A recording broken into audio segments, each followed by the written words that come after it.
Hello guys, আসসালামু আলাইকুম। আমার এটা 2 নম্বর ব্লগ। আমি আসছি আজকে গুড়গাঁওয়ে এক জায়গায়, সেক্টর 52 এক ভাইয়ের সাথে দেখা হলো। তাকে জিজ্ঞেস করলাম তিনি কী কাজ করে। তিনি বললো, ভাই আমি প্লাম্বারের কাজ করি। তাকে বলা হলো, ভাই ক ঘন্টা ডিউটি করো। তিনি বললো, ভাই আমি 12 থেকে 15 ঘন্টা ডিউটি করি। তাকে 600 থেকে 800 টাকা মেলে। যে 600 থেকে 800 টাকা, তার মধ্যে তার খাওয়া খরচা আছে, অনেক কিছু আছে, রুম রেন্ট আছে। আজকে মানুষ আপনাকে ভিডিও তৈরি করব, অনেক কিছু কথা বলবে মানুষ আপনাকে। সেই কথাতে যদি তুমি কান দাও, তাহলে জিন্দিগিতে তুমি আগে করতে পারবে না। এইটা কথাই ভাববা।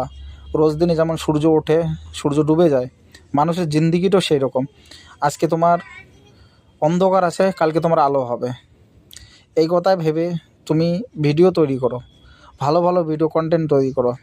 আমি একটা ছোট কন্টেন্ট ক্রিয়েটার। আপনি সবাই আমাকে সাবস্ক্রাইব করবেন, একটু পাশে থাকবেন।